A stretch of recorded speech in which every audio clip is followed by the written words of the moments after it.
Bienvenue à notre émission La Bible à 100%.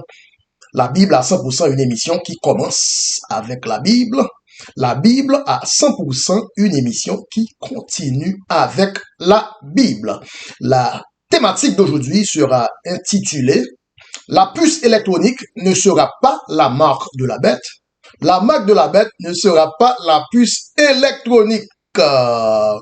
Oui, avant de commencer, tout d'abord, nous voulons rendre gloire et honneur à notre Seigneur, le grand Dieu, le Seigneur manifesté dans la chair, Dieu lui-même manifesté en chair et en os, et pour la rédemption comme sacrifice vivant pour la rédemption de l'humanité. En son nom et en sa personne, le Seigneur Jésus-Christ. Amen. Oui, comme sujet, la puce électronique ne sera pas la marque de la bête. La marque de la bête ne sera pas la puce électronique. Vice versa. Vice versa.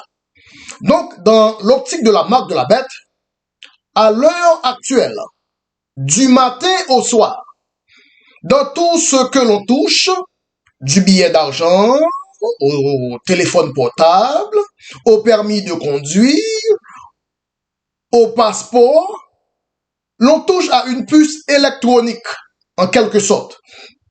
Donc, si la marque de la bête était une puce électronique, il ne faudrait donc jamais toucher à un billet d'argent, car l'imprimeur de monnaie ou de billets d'argent est l'un des premiers secteurs à utiliser l'innovation nanotechnologique de la puce électronique. Cependant, pendant nombre d'années, pas mal de théologiens ont soutenu que la marque de la bête serait donc une puce électronique. En grande partie, des théologiens se sont concertés pour conclure que la fameuse marque de la bête du livre de l'Apocalypse serait donc un objet électronique, un machin électronique qui serait soit injecté ou bien enchâssé sous la peau. Et dès lors, l'opinion publique, chrétienne ou non chrétienne, a donc adopté le cliché populaire selon lequel la puce électronique serait donc la marque de la bête. Donc, comme passage de base, nous allons lire Apocalypse 13, le verset 16. Apocalypse 13, le verset 16. Elle fit que tous, petits et grands, riches et pauvres, libres et esclaves, reçussent une marque sur leur main droite, ou sur leur front. Maintenant, nous allons lire Matthieu 23. Matthieu 23, le verset 33. Matthieu 23, le verset 33. Serpent, race de vipère, comment échapperez-vous au châtiment de la géhenne? Et comme troisième passage de base, nous allons lire Matthieu 3, le verset 7. Matthieu 3, le verset 7. Voyant venir à son baptême beaucoup de pharisiens et de sadducéens, Jean-Baptiste leur dit, race de vipères, qui vous a appris à fuir la colère à venir? Donc, la marque de la bête dans le livre de l'Apocalypse est un sujet d'actualité, car en ce qui a trait aux différentes prophéties sur les temps de la fin, on ne peut pas adresser les temps de la fin sans faire mention de la marque de la bête. En les compilant, il y a généralement plus d'une cinquantaine de prophéties bibliques se rapportant au temps de la fin. La marque de la bête n'est pas la seule prophétie relevant du temps ou bien des temps de la fin, plus précisément des temps de la fin, mais elle est l'une d'entre plusieurs autres prophéties sur les temps de la fin. Maintenant, la question à poser c'est concernant la nature de la marque de la bête. La question, selon la Bible, la puce électronique est-elle vraiment la marque de la bête? La puce électronique, la puce nanotechnologique, est-elle vraiment la marque de la bête? Selon la Bible, la marque de la bête ne saurait être une puce ou bien un machin électronique, un dispositif électronique. D'ailleurs, selon la Bible, la marque de la bête n'est pas quelque chose de nouveau.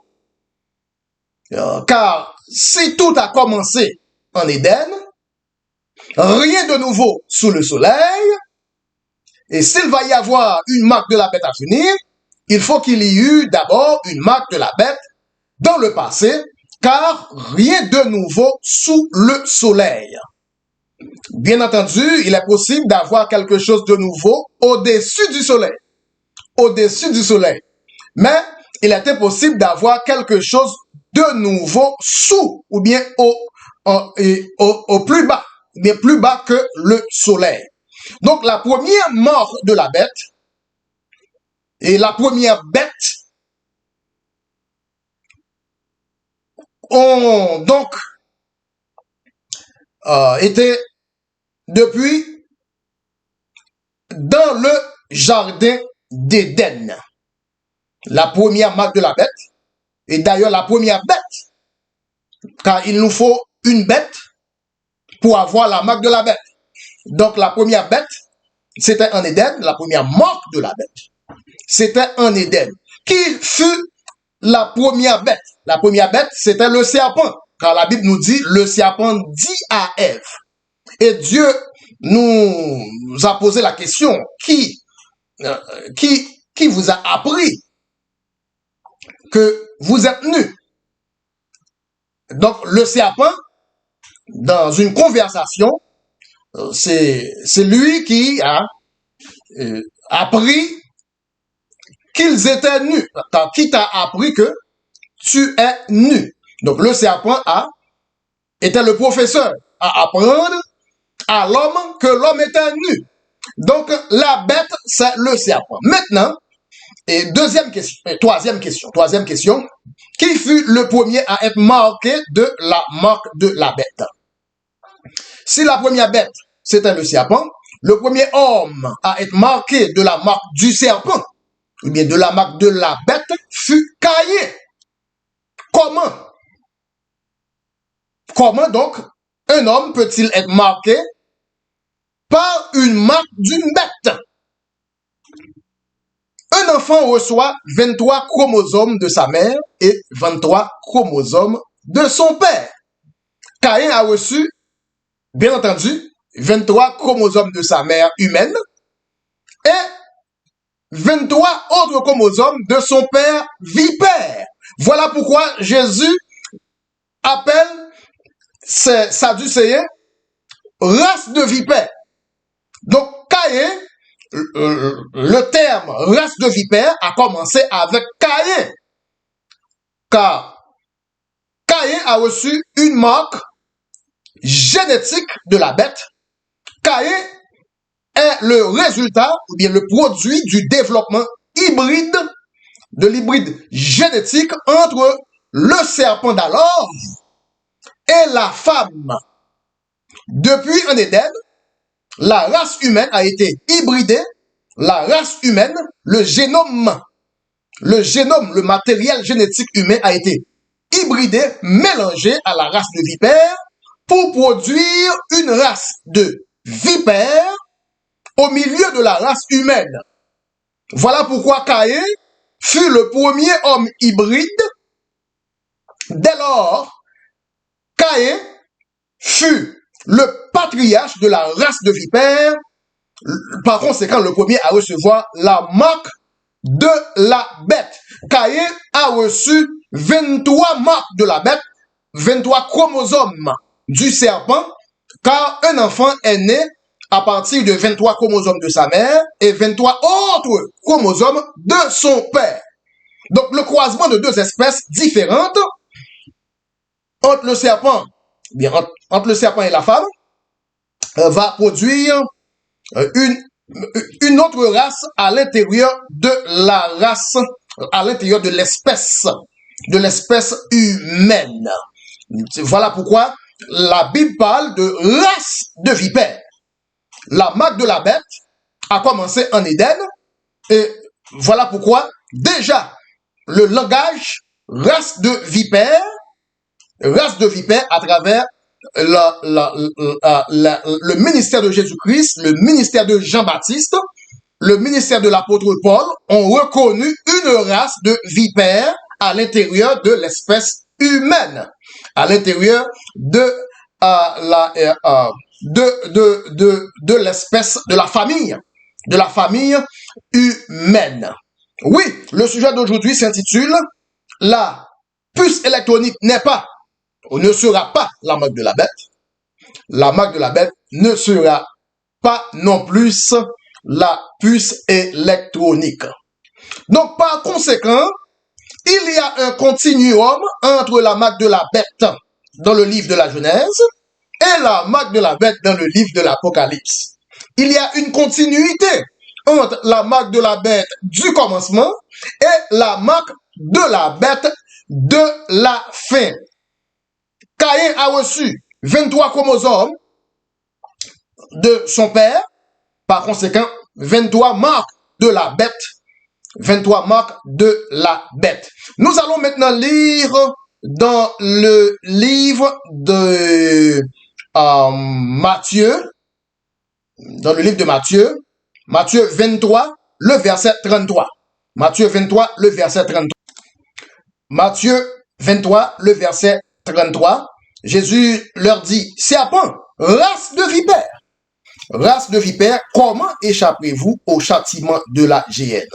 Donc, si la marque de la bête de la Genèse fut une marque intérieure, une marque invisible, la marque de la bête dans le livre de l'Apocalypse sera aussi une marque intérieure, une marque invisible.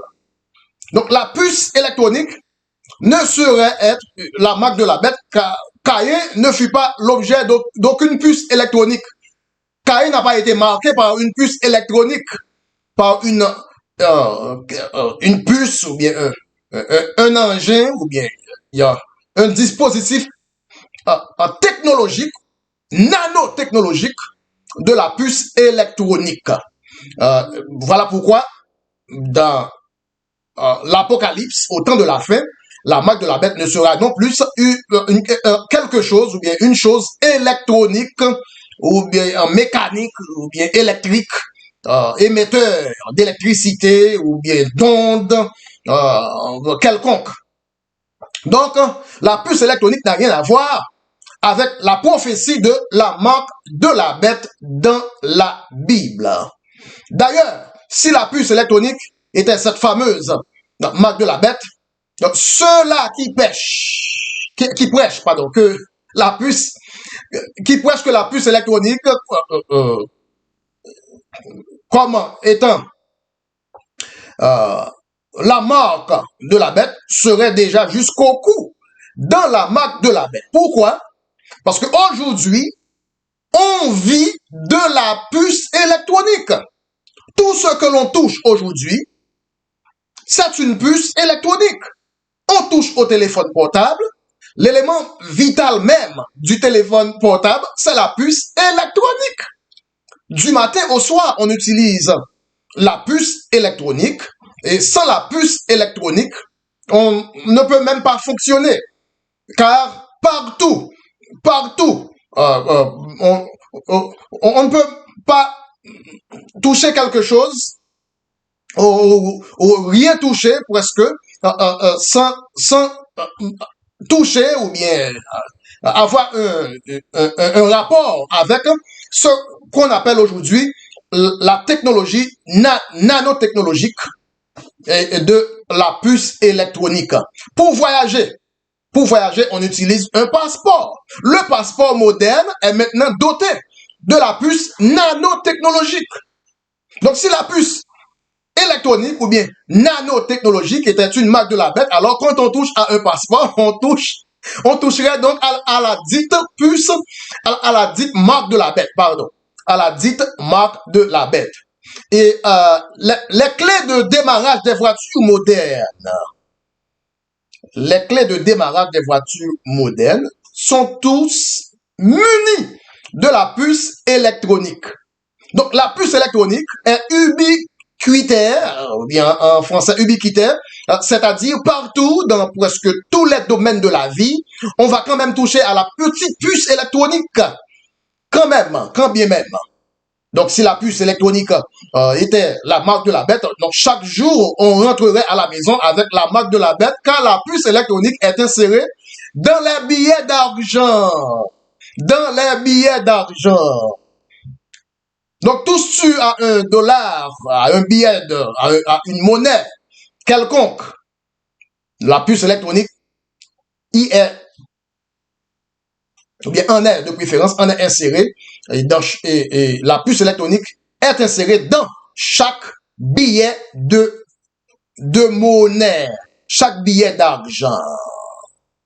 Donc, la marque de la bête ne saurait être une puce électronique quelconque, pendant que tout autour de nous, de la carte de crédit, au téléphone portable, à l'ordinateur, à l'appareil Bluetooth, jusqu'au billet d'argent avec lequel on achète au marché, pour ne citer que cela, jusqu'au billet d'argent.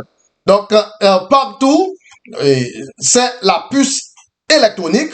Donc, ce serait donc naïf de croire que la marque de la bête soit une puce électronique, une puce innovative de la technologie, de la science, pendant que cette même puce électronique se retrouve dans le passeport, dans le permis de conduire, le téléphone portable dans la poche. C'est la puce électronique à l'œuvre. C'est la puce électronique à l'œuvre. Donc, si la marque de la bête était une puce électronique, donc il ne faudrait donc jamais utiliser un billet d'argent. Il ne faudrait donc jamais utiliser un portable. Il ne faudrait donc jamais utiliser un passeport. Il ne faudrait donc jamais utiliser un billet, une carte de crédit, une carte bancaire. Car dans chaque carte bancaire, il y a ce qu'on appelle la technologie nano, ou bien la nanotechnologie de la puce électronique. Maintenant, en contexte, nous allons rentrer dans le contexte maintenant. Dans le même livre de l'Apocalypse, il y a deux types de marques, la marque de Dieu et la marque de la bête. Donc, la marque de la bête dans Apocalypse est en quelque sorte en opposition, bien en rivalité à la marque de Dieu dans le même livre de l'Apocalypse. Voyons voir dans Apocalypse 9, le verset 4. Apocalypse 9, le verset 4. Il leur fut dit de ne point faire de mal à l'herbe de la terre, ni à aucune verdure, ni à aucun arbre, mais seulement aux hommes qui n'avaient pas la marque de Dieu sur le front. Aux hommes qui n'avaient pas la marque de Dieu sur le front. Maintenant, nous allons lire Apocalypse 7, verset 4. Apocalypse 7, verset 4. J'ai entendu le nombre de ceux qui avaient été marqués du sceau, 144 000 de toutes les tribus des fils d'Israël. En troisième lieu, nous allons lire Apocalypse 14, verset 1. Apocalypse 14, verset 1. Je regardais, et voici l'agneau se tenait sur la montagne de Sion, et avec lui 144 000 personnes qui avaient son nom, et le nom de son père écrit où ça? Le nom écrit où ça? Sur leur front. Sur leur front. Donc, ce qui est dit pour la marque de Dieu dans le livre de l'Apocalypse a déjà été dit dans l'Ancien Testament. Nous allons voir dans l'Ancien Testament ce qui a été dit pour la marque de la bête et sur le front. La marque de la bête sur le front. Ézéchiel 9, verset 4. Ézéchiel 9, le verset 4. L'Éternel lui dit, passe au milieu de la ville, au milieu de Jérusalem, et fais une marque sur le front des hommes qui soupirent. Sur le front des hommes. Sur le front des hommes qui soupirent et qui gémissent à cause de toutes les abominations et qui s'y commettent.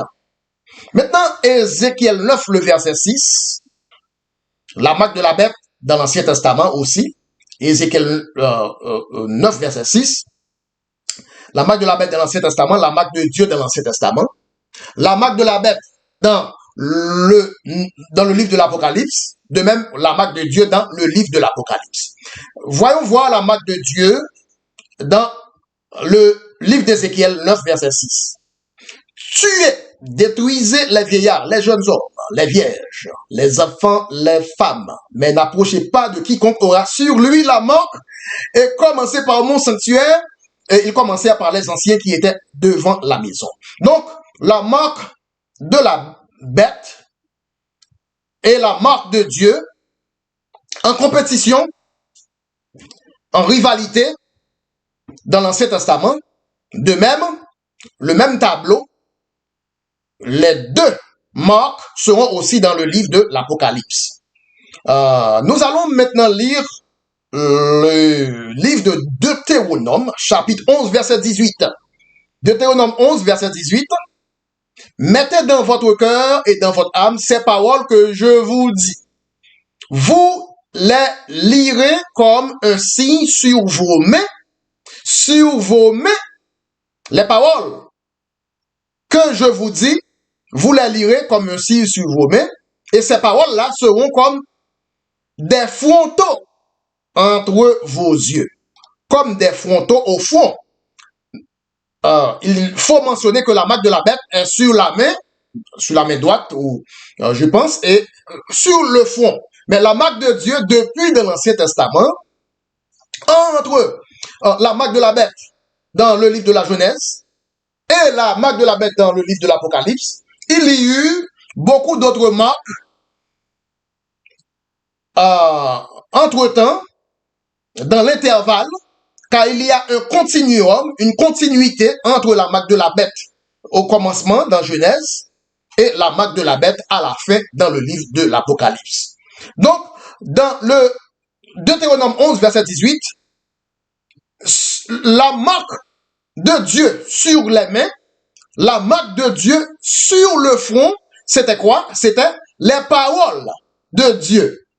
Deutéronome 11, verset 18. Les paroles que je vous dis, vous les lirez comme une marque sur vos mains, comme un signe sur vos mains. Elles seront comme des frontaux entre vos yeux. Donc, nous voyons que la marque de Dieu est une doctrine. La marque de Dieu,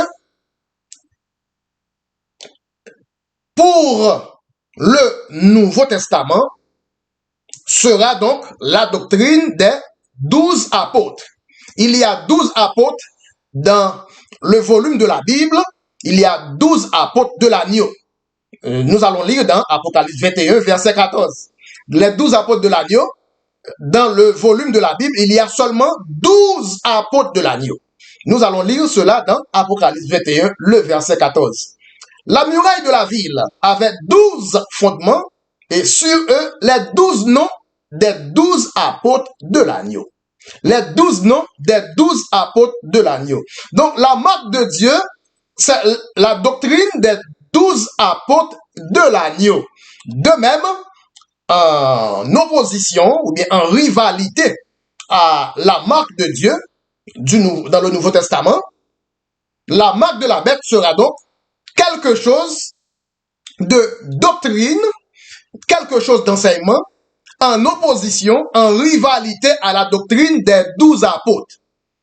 La marque de la bête prendra donc le contre-pied de la doctrine des 12 apôtres déjà écrite dans la Bible.